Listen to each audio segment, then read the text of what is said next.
mucho gusto saludarte como siempre y por supuesto a la audiencia. ¿Qué nos cuentas esta mañana? Bueno, hoy quisiera detenerme, Carmen, en un asunto vinculado con las elecciones en el Estado de México del 4 de junio, que creo yo que vale la pena retomar. Esto es que lo tradicional es que donde hay votación más alta, eso es lo que ocurre en prácticamente todo el país, el PRI pierde y gana donde la votación es baja. Pero en el Estado de México ocurrió lo contrario el 4 de junio. Es decir, normalmente cuando hay una movilización ciudadana masiva que produce una votación también masiva, esta votación es desfavorable para el PRI.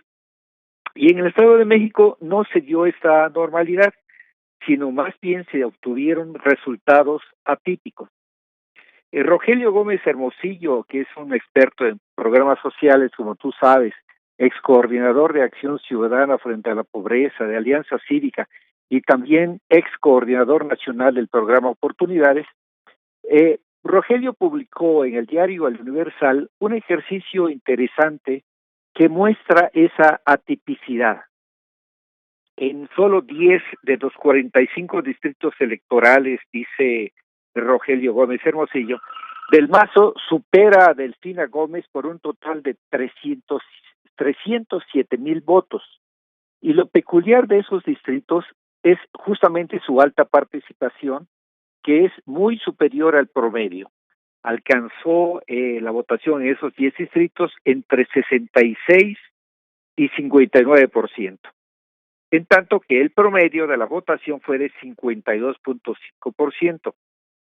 Y ahí en esos 307,000 votos que obtuvo en esos distritos, pues resultaron claves para la diferencia entre Alfredo del Mazo y Delfina Gómez, porque esta diferencia ya en el cómputo no llega a 200,000 votos.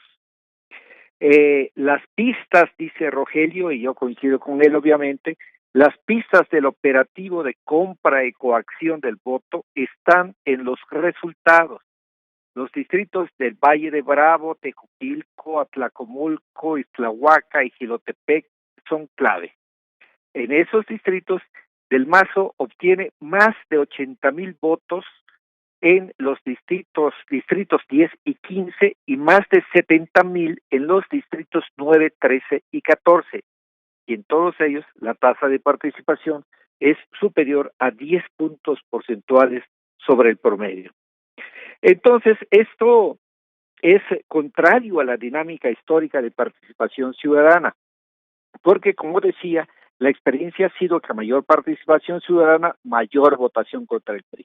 Y esto, Carmen, ha sido planteado también por Andrés Manuel López Obrador y desde luego revela, es una de esas huellas que dejó esa gigantesca operación de compra y coacción del voto que hubo en el Estado de México, que todos vimos, particularmente los mexiquenses, todos, claro, salvo las autoridades electorales. Y en esto de las autoridades electorales ya sabemos que han planteado la nulidad en la elección, particularmente de Coahuila, también del Estado de México, pero aquí es donde hay una actividad clave de parte del Instituto Nacional Electoral, que es el de la fiscalización. Y Carmen, lamentablemente tengo serias dudas de que la fiscalización, que lo he dicho y repetido, es el talón de Aquiles del Instituto Nacional Electoral, que esta fiscalización pueda acercarse al gasto real en las campañas.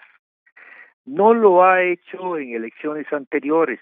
En 2012, por ejemplo, en la elección de Enrique Peña Nieto, llegó la unidad de fiscalización del entonces Instituto Federal Electoral, llegó al absurdo de dictaminar que el candidato de la coalición encabezada por el PRI, Enrique Peña Nieto, gastó menos que Andrés Manuel López Obrador.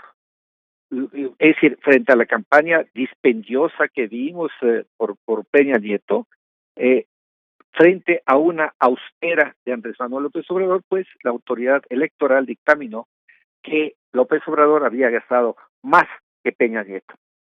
Y bueno, recordemos entonces, la unidad técnica de fiscalización del IFE era dirigida por Alfredo Cristalinas, que actuó más como operador del PRI que como un auditor imparcial.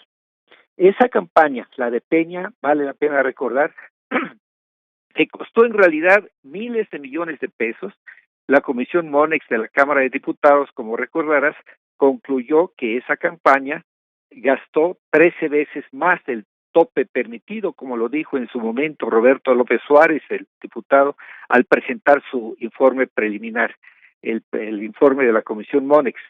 Y estimó la comisión que en la campaña se gastaron 4.599 millones de pesos, lo cual rebasó, dijo la comisión, 13 veces el tope fijado en 336 millones de pesos. Yo creo que se quedó corta la comisión Monex, pero en todo caso se acercó más que el Instituto entonces Federal Electoral, que dictaminó que Peña Nieto no había rebasado el tope de campañas. Con estos antecedentes, no por las informaciones que trascienden, que se llegan a conocer, parece que la unidad técnica de fiscalización está rebasada. Y lamentablemente, Carmen, además, no hay una metodología que le permita a los fiscalizadores, que hacen una labor titánica, están haciendo una labor titánica en esos días, que les permitan acercarse, detectar por lo menos una buena parte del dinero que se gasta en campañas y que no está registrado. Sigue la unidad empeñada y el Instituto Nacional Electoral también empeñados en que en usar como eje de su fiscalización los informes de los partidos. Y se sabe que los partidos informan lo que quieren. Y esto lo dicen incluso los dirigentes partidarios. Entonces, ante una situación así, pues no tengo mucha confianza en que estas eh, unidades, esas instancias de auditoría del Instituto Nacional Electoral vayan a acercarse al gasto real de la campaña, sobre todo en el Estado de México y en Coahuila.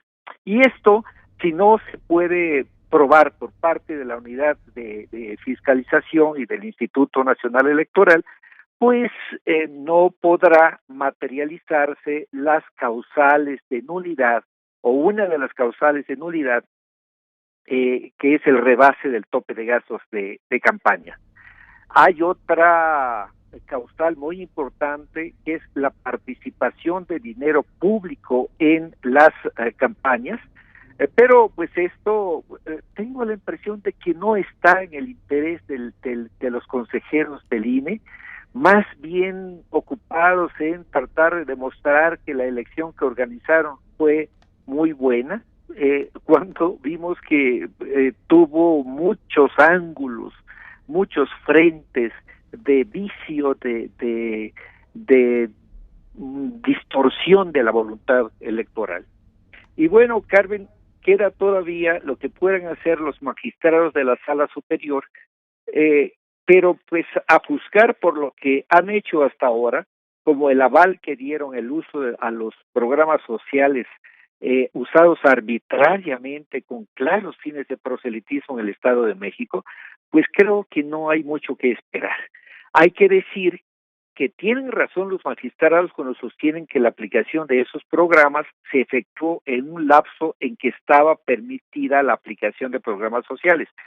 Pero no pueden soslayar los magistrados que una cosa es no detener la entrega de apoyos a la población vulnerable y es otra muy distinta volcar miles de millones de pesos a los secretarios del gabinete de Peña en un proselitismo abierto y descarado que evidentemente rompió la equidad en el Estado de México. Y bueno, por si fuera poco la actuación de los magistrados, pues ahora nos enteramos, porque lo publicó Templo Mayor de Reforma, que no solamente la presidenta del Tribunal de la Sala Superior del Tribunal Electoral, del Poder Judicial de la Federación, está de vacaciones y entiendo que todavía no regresa, se fue al día siguiente de las elecciones y todavía no regresa, sino que también hay otro magistrado, José Luis Vargas, que va a estar ausente, está ausente entre el 11 y el 19 de junio. Esto también abona, pues, la poca esperanza en que esto pueda tener una investigación seria, lo que ocurrió particularmente en el Estado de México y lo que ocurrió en Coahuila, donde, como te dijo ayer el candidato de la coalición encabezada por el PAN, pues se ha presentado una impugnación muy documentada, ellos se llaman la impugnación más documentada de la historia, no sé si lo sea, pero lo cierto es que tienen ahí 20 cajas con 200 pruebas y mucha documentación sobre este asunto. Pero yo diría que desde luego que el hecho de que yo crea o yo tenga particularmente pocas esperanzas en que puedan hacer algo, eso no quita que la sociedad y todos exijamos ante ese panorama justamente que se haga lo necesario para probar lo que fue evidente, que en ambas elecciones hay razones para exigir, para esperar la anulación, porque ahí fue distorsionada de distintas formas la voluntad popular o bien comprada aprovechando la pobreza de la gente, lo cual es verdaderamente indignante en este país. Y desde luego, Carmen, no se trata de defender a un partido. Recordemos que además en Estado de México y en Coahuila son partidos diferentes los más agraviados, son Morena y el PAN, pero se trata de hacer lo que esté al alcance de la sociedad por la democracia, para poner a esta democracia incipiente nuestra en vías de avance y no de asolvamiento. Así están las cosas, pero a pesar de todo, muy buen viernes y muy buen fin de semana, Carmen querida. Gracias. Igualmente, Eduardo Huichim, gracias por estar aquí esta mañana y bueno, pues seguir analizando y revisando y ofreciendo información y comentarios y revisión muy puntual del tema de lo que ha pasado en México. Está pasando, no ha pasado, que está pasando en México, si no es pasado, está pasando en México en este instante, que tiene que ver con estos procesos electorales impugnados y con este conjunto de observaciones que has hecho muy pertinentes, Eduardo Huichim. Gracias por estar aquí este viernes y no dejar el tema, por supuesto, que es muy relevante para México. Gracias nuevamente, buenos días y buen viernes, buen fin de semana.